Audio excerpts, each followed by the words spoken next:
Call him Jim. Jim! Beaver!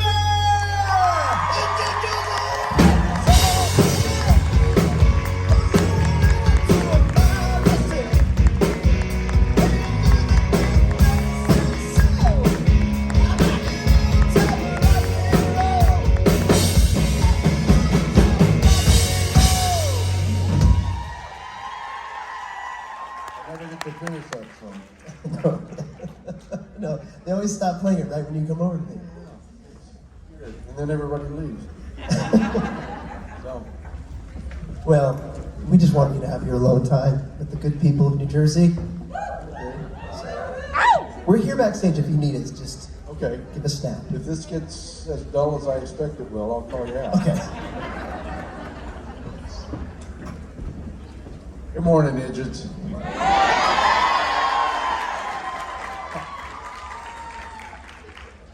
How are you? Awful? Awesome. Awful, awesome. Seems like they ought to mean the same thing. We're awfully awesome.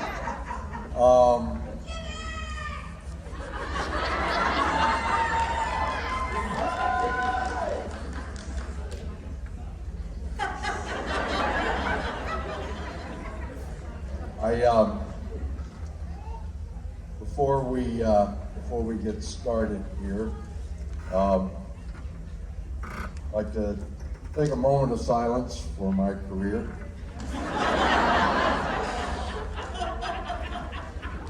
I'm really tired and I'm not making much sense today, so just pretend I didn't say that. Where's my daughter? Oh, my daughter Maddie over there.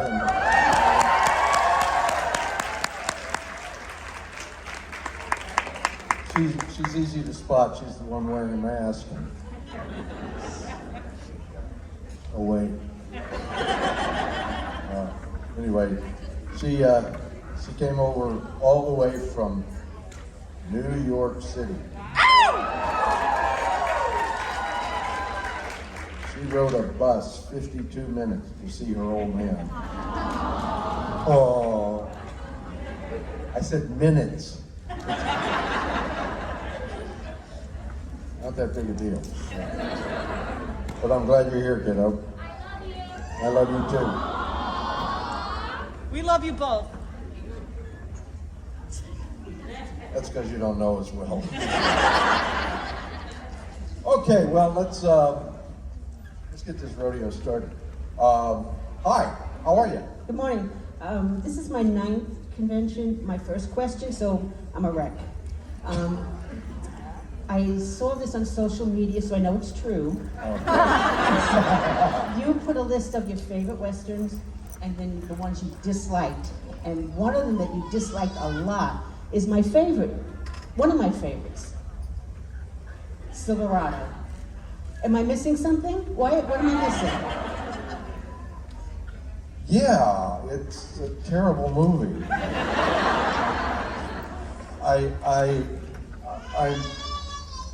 That's what I think. I know that millions of people love that movie, and I just don't. It's what I occasionally refer to as a clean hat Western. Everybody looks like they just stepped out of the country and Western store. Have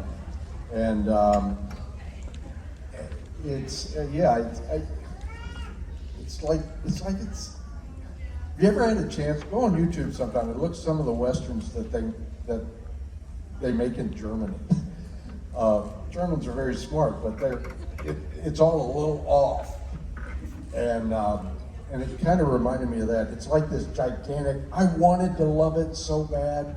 I remember going to see it in New York, and I was so excited. And I saw it and I went, that's not, doesn't have what I like about Westerns. I'm not even sure I can tell you exactly what it was, but they were way too clean. And if you saw me in Deadwood, you know what I think about clean. So anyway, I hope it didn't personally offend you, but God, I hate that movie. Hi. Hi. So, first of all, I'd like to thank you for yesterday for the Tim Allenson content. Oh. And I very much enjoyed that. And I would like to know, Justified, what was some of your favorite maybe scenes or behind the scenes moments with Walton Goggins? Walton Goggins. You know, I worked with Walton for 3 seasons on Justified, and I can't really say I know him well. And so a lot of my impressions of him may not have much to do with the truth. He intensely works on his performance and the way he plays a character. I mean, he gets very into it, and I don't mean that in a disparaging way. It just to the point where the first time I worked with him, I almost thought maybe he doesn't actually like acting because it was so kind of. It seemed like he was fighting so hard to get where he wanted to go that I thought, man, it doesn't look like he's having fun. However, I've had lots of fun with him on the set, and he's a lovely guy, and that was my very first impression. It didn't really hold up over time, that impression, but he was not, I don't know, I don't know him that well. Sometimes you work on a show and you connect in a way that leads to enormous, long, deep conversations between scenes and things like that. And sometimes you work with people that they're busy doing their work, and you don't get that kind of in-depth connection. It doesn't have anything to do with friendliness or amiability or being genial or courteous. It's not that at all. It's sometimes, you know, in the old days when you visit the cockpit in an airliner, you know, sometimes the pilot's like, "Hi, how are you? This is where this is the instrument panel, and see out the window there." And then sometimes it's like the plane's about to crash and they don't have time. So that's a really weird way around a touchy question. But I love Walton. He's a sweet guy, and I remember when I think his first child was just about to be born, and we were talking about what it's like to have children, and he was, as I recall, terrified. But lovely man, terrific actor. Thank you. Hi. Hi, how are you? I want to ask you a question about Be Positive. I didn't start watching it until you said you were on it this season because honestly... Me either. The voice of that lead actress grates on me. But what's it like, my question is, what's it like working with such an amazing cast? We've got Ben Vereen and Linda Lavin and so many amazing, Hector Elizondo. I mean, there's such an amazing cast. What's that like for all of you with so much talent and experience to be together on the same set? Well, on the cast of Be Positive is something that I really, they're here? It's something that I really treasure because it doesn't always happen this way particularly for some reason on sitcoms. Not every sitcom you see is full of laughs while they're making it. Every once in a while you can get on a show that's kind of miserable to make. And Be Positive is the exact opposite of that. And it was kind of weird because they did a whole first season with a set of characters, and then they brought a whole bunch of new ones in and kind of revamped the storyline for the second season. And you can feel kind of out of place, and the people who were already there can feel like, who are these people coming into our home and running the show now? And it wasn't like that at all. It's been very warm and friendly. And oh my gosh, I'm just the ones they brought in new for the second season. Jane Seymour, Ben Vereen, Hector Elizondo, and me. And I was the only one I never heard of. And they turn out to be such sweet people. Ben Vereen is almost exactly in real life like he is on screen and on stage. He's just this bubbling fountain of love and enthusiasm, and Hector Elizondo is just as snarky, funny in real life as he plays so much of the time, and Jane Seymour is beautiful, and I get to make out with her. Kim is jealous. My wife likes the paychecks. So, she's a pro. So yeah, it's great. It's wonderful. We are sitting around with our fingers crossed to see if we come back for another season. And thank you. Hi. So we all know that family doesn't end with blood, and over the years we got to see you play kind of a father to Sam and Dean. And Bobby was never shy about his opinions on John's parenting. But now that Maddie is coming up on the age that Sam was in season 1, what would you as Jim want to say to John?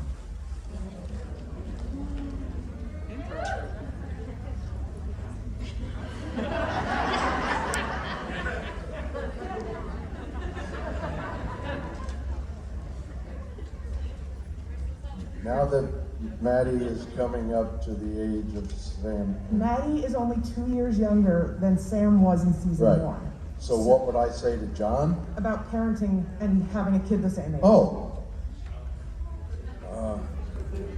You were smart. You got out when you could.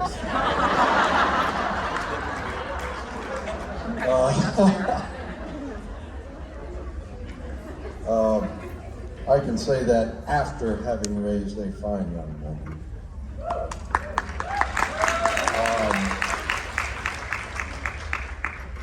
Yeah, for John, I think you blew it, pal. But I'm really glad I was there to step in and finish the job for you. I don't.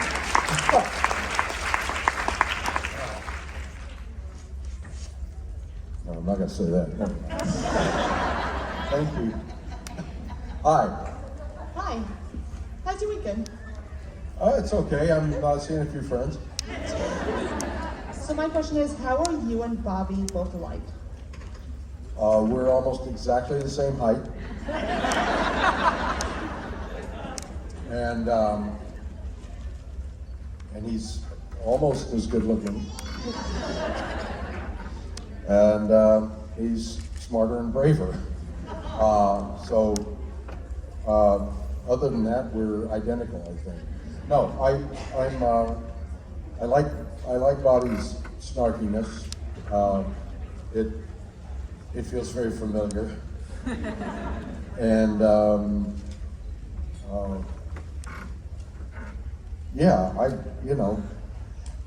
when you're on a show for long enough, they often kind of start writing your own characteristics into the character. And I don't know if they ever did that consciously, but it felt like the longer I was on the show, the more Bobby became similar to me, if not exactly identical. But I like that we're alike. I kind of like that guy. And if I were as brave as he was, that would be cool. But he gives me something to aspire to. Thank you. Hello. First, I have to say I love you and Bobby Singer so much. Like, you've inspired me over the years, and I love that. Thank you. And what do you think? What do you think of the impact Bobby has had on millions of fans all over the world, specifically with his "Family Don't End with Blood"? Like, thing with Sam and Dean and the quote in general being like tattooed on people and people quoted on a daily basis, stuff like that? Well, it's a little, what's the word?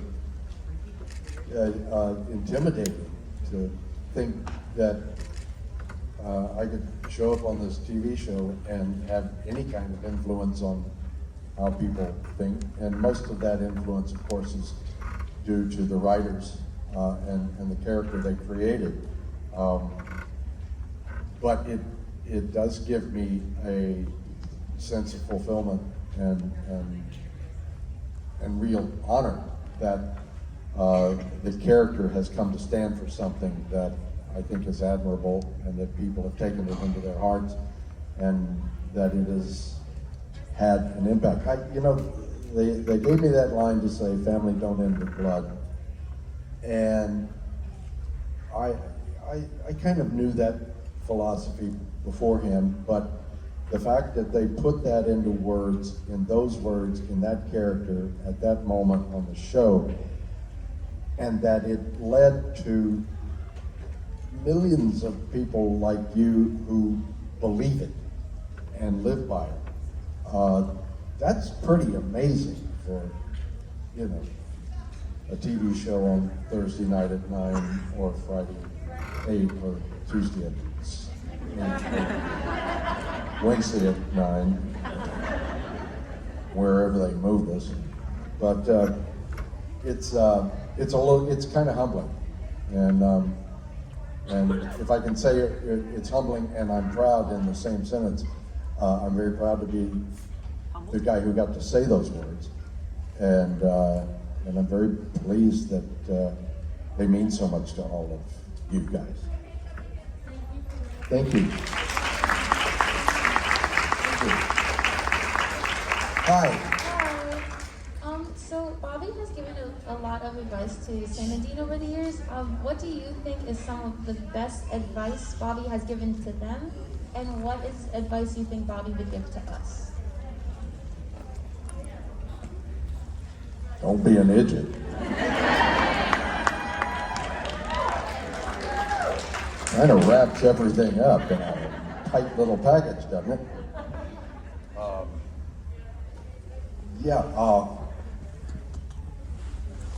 Well, in terms of remembering the best advice I ever gave the boys, that would require me to have a memory. I have one, but it's kind of moth-eaten. I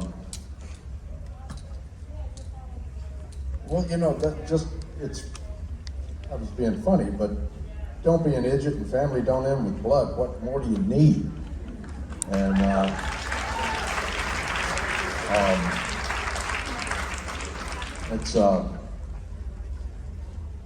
I think that applies to you guys as well as it applies to Sam and Dean, although it would probably take them longer to get it through their heads. So I hope that answers your question. Okay. Hi. Hi, Jen. I have a question. What was your favorite thing about playing Bobby that you have seen, like maybe in yourself in real life?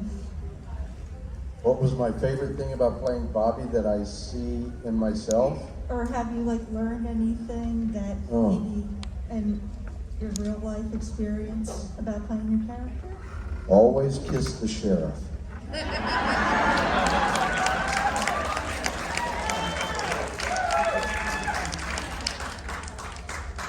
And don't let him kill you.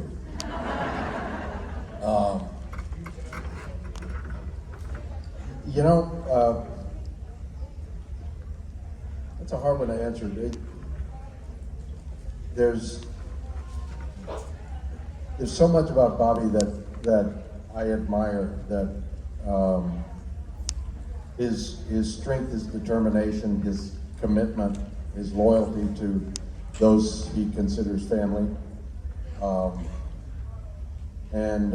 I'd like to see all of those things in me. I struggle with them at times, but he's a pretty good role model. You know, he should lay off the sauce probably,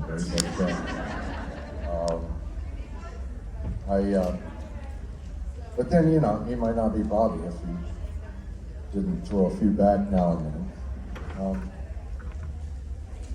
Yeah, I don't know. I'm a little bit at sea trying to come up with a good answer, but no. It's my dump. So don't worry about it. I hope maybe that worked. I don't know. Thank you very much. Hi. Hi. I'm asking everybody this question. What video on YouTube like gives you the most happiness? And have you been kicked out of a game for being too good?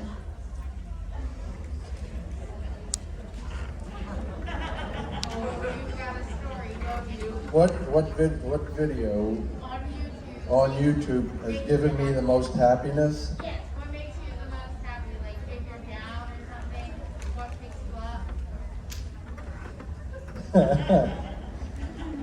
I'm gonna blow your cover, Maddie.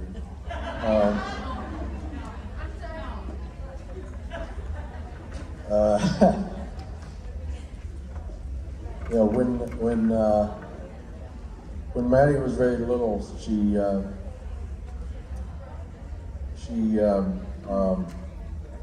did a little contest. No, don't tell that story.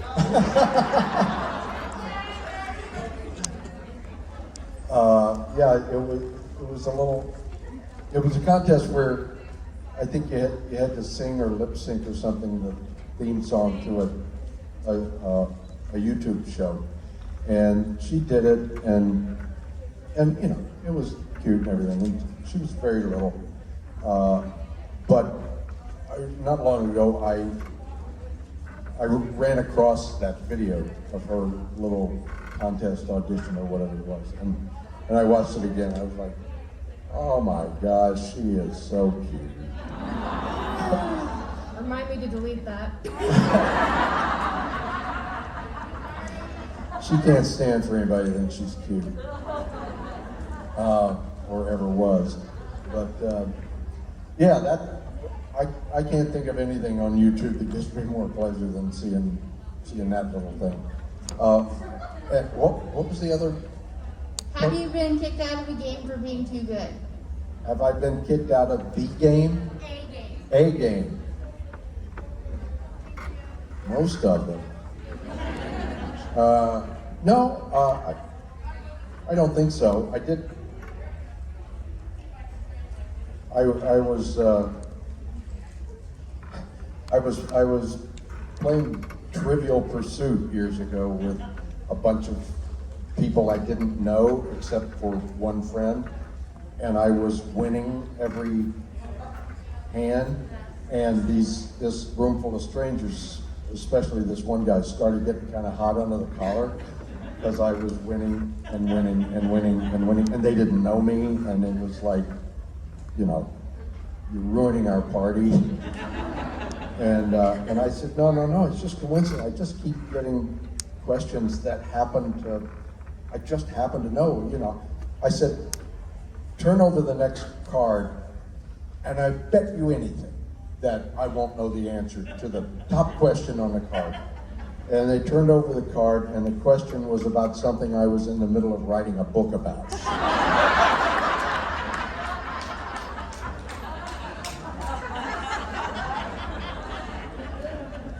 So they didn't throw me out, but I was made to feel completely welcome to leave.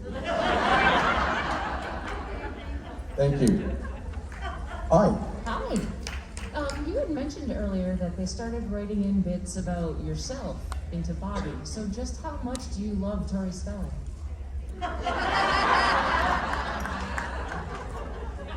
You want to know the truth? I tried to talk them out of that line. I was like, Tori Spelling? Oh. That's a torpedo salesman?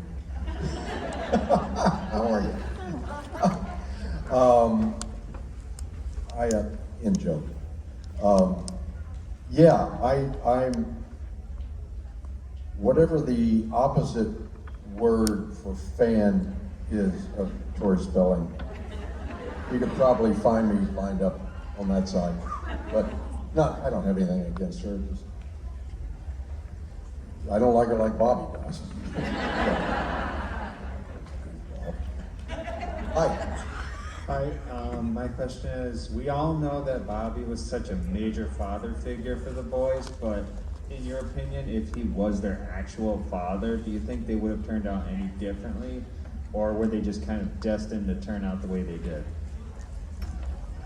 That's a really good question. I think they probably were bound to end up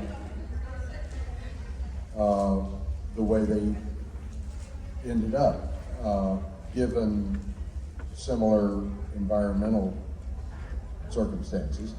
I mean, the boys got pressed into being hunters and heroes. They didn't just, you know, in middle school say, I think I'll be a demon hunter when I grow up.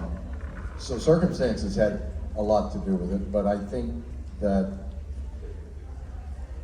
I don't think it would have hurt if I was their old man. And I think they'd have turned out pretty much the same. I'm guessing, or I know. But thank you. Hi. Hello, it's past morning, but a question that was given to me as an older parent of a younger child, also my son's only 22. I didn't want my children to bring stupid people home. And I got called out on, well, what do I mean by stupid? So for Jim Beaver, what is an idiot? What comprises idiocy for you?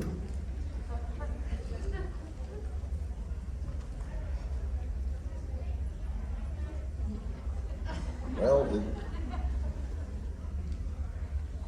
have you heard some of the other questions I've had here? No, today's been pretty good.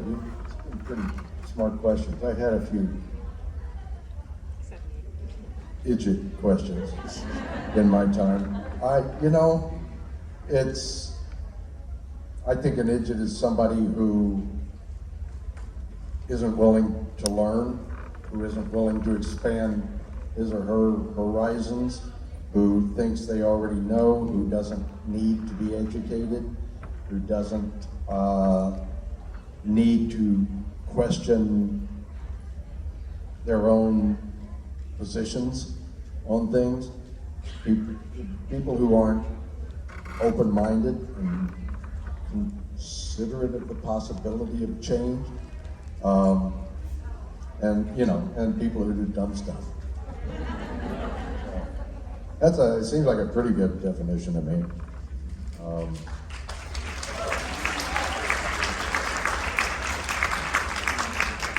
It's classic definition of a smattering.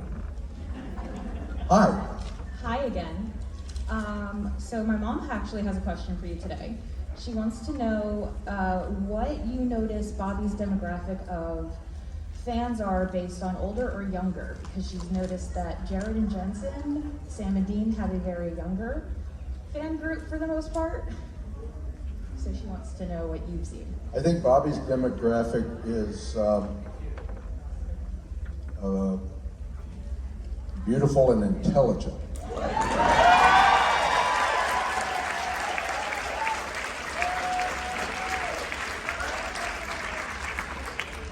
I suppose you could be beautiful and still like Sam and Dean. I question the intelligent part, but yeah, no, it's my demographic is people who get it. You know, like you guys. The ones who got up on a Sunday morning to come listen to me blather on. Oh, Hi. did I need help? No, I thought you called. No. I was gonna go on for another few hours. And empty the joint out. Well, you need it in Well, other let parts you of do the that. building. Yeah, that's, Okay. That's my role. Yeah. Well, ladies and germs, thank you so much. This has been great. Ladies and gentlemen, one more time for Jim.